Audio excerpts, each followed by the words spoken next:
I'm so,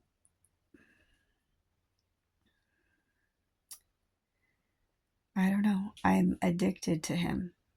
His physical appearance, his voice. Um, it's a very almost supernatural. I don't know if it's demonic, but almost scary the power that he has over me. And I need to overcome this. I don't want I don't want it to be involuntary. I want it to be a choice. It hasn't been a choice ever since I met him. The moment I met him, there's been chemistry, and it's been very intense, and it's not been a choice. And that's why I've kind of felt like it's been destined, because it's like that's kind of like what a twin flame is. That's what I hear is what a twin flame is like when you can't deny this incredible magnetic connection that you have with this person, but it's almost like they drive you crazy. And I know that he's pointed out some of my flaws, and I know that I've needed that. Um,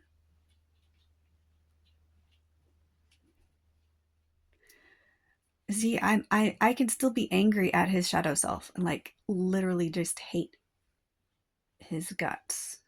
But that's his shadow self, and I've separated that into two people in my mind. His shadow self looks different, acts different, sounds different. It's a different person. It's a completely different personality. His true self is kind and affectionate. I've seen glimpses of his true self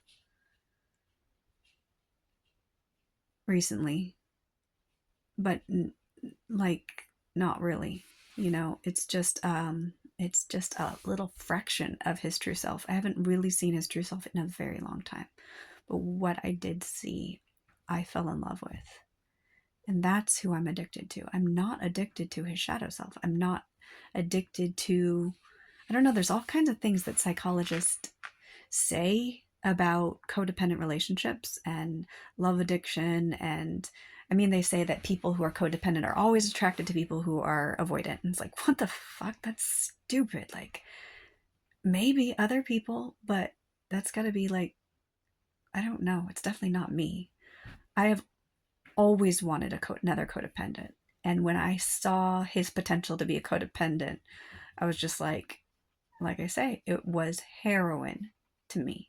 There is no other feeling that I would rather have. The intensity of that. But the thing is, it was a glimpse of what true love feels like. True love feels like someone not needs you, but is so committed to you. That's what it feels like. When someone needs me and I need them, it feels like they won't abandon me because they need me so much. And the way he keeps coming back time after time after time, it's completely predictable. He will continue coming back. That predictability is something I crave. But it's not the cycle that I crave. It's it's the predictability, and that's what I really need. That's what everyone needs. That's what true love is. It's like someone who won't abandon you, someone who is going to be there no matter what. And he's going to be there like a shadow no matter what. I don't I'm not addicted to the cycle. Like, people can say all kinds of things about me and this relationship, but they don't understand, and they're just going to be projecting all kinds of other stuff onto this. This is something different. And maybe there are other people out there who feel the same way, and that's why I have to document this. Um, Not only for other people to kind of learn and observe and be like, okay, this is interesting. At the very least, this is interesting scientifically. At the most, it will help people. And what I needed to do in a selfish way is I need to keep accountable, because I cannot repeat this cycle. Like, already I can hear it in his voice. He goes, I don't even know what causes it. I mean, it's the moon, it's stuff going on, the solar flares, it's crazy energy that's coming through, that's causing the Great Awakening in people who are awake. people who are waking up, it's causing good things, but people who are like hanging on to, they're not doing it intentionally. He's trapped. Like, he wouldn't have chosen this. Nobody would choose that. The suffering he's experiencing. Like, to blame him and say that he wants this and that's his choice, that makes me mad. It really fucking pisses me off when people are like, it's their free will. He doesn't fucking have free will. What the fuck are you talking about? He is absolutely enslaved in darkness, and he's got no fucking free will. So don't give me that shit. So yeah, I have compassion for him and other people like him. I know what it feels like to, hold on a second. Here's my little Sartan. Sartan is Hebrew for crab, because that's his zodiac sign. He's a Cancer like me. Anyway, this channel called, I think, TikTok channel called Shadow Whispers, because again, everyone has a shadow self. I believe that was Carl Jung. But it's your personality. It's the worst part of you that, as a result of all your trauma, all your addictions, all your genetic predispositions, all your past life trauma, everything bad. The worst version of yourself. That's your shadow self. And then your true self is your evolved self that has been through all this evolutionary moral development and made this soul contract in order to learn more lessons. It's like you've already evolved a lot, but there's something you need to learn, and so you came into this life to learn it. That's your true self. And Don's true self is one of the most beautiful spirits I've ever seen. Intelligent. Like, I am, what is that? When you love sapiosexual. I'm sapiosexual. Like, if I am not intellectually attracted to a man and I feel like they're intellectually inferior, I have a very hard time admiring them. I've been there in every relationship of just like longing for that man to be intellectually superior.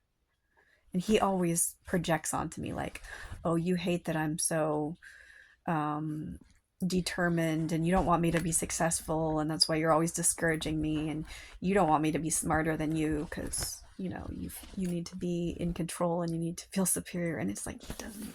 That's his shadow self. He does not understand me. Even his true self, because he's so delusional and he's so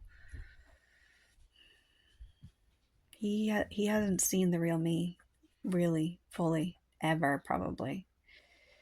And when he does see a glimpse, he only sees a tiny glimpse of me. And I know that if he really did see me, he would love me, because that's the person he is. He is that person who would, he loves me despite what he thinks about me. Partly because he's an addict. He's addicted to me.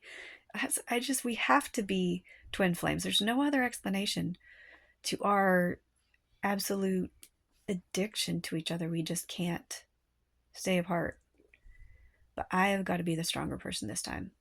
And so I'm going, he's going to hate me. His shadow self is going to hate me for making all this public about him. He's a very private person. I know that. I'm doing this intentionally because it's like, instead of moving out of the city, I'm making actions and doing things that are going to make him so angry that he is going to stay away, and he's going to go through some suffering. But if he is indeed meant to awaken, he is going to eventually wake up, and I'm going to make our relationship public so that he can have accountability, so that he can finally, I don't know how many times I've asked him, if he's ready to do that. And he has agreed that he wants to do that sometime in the future when he's ready. when he has been sane and when I'm talking to his spirit, his true self, he's told me that he wants to do this and that he thinks it'll be good for other people to learn. He has not thought that he's the one that has been the problem. He's thought that I'm the one, who's got the mental illness, and so me being willing to make our relationship public is so brave, but it's like, it's to keep him accountable. I've wanted to go to his family and be like, listen, this is what he is dealing with. I mean, he's been suicidal, and I reached out to his niece.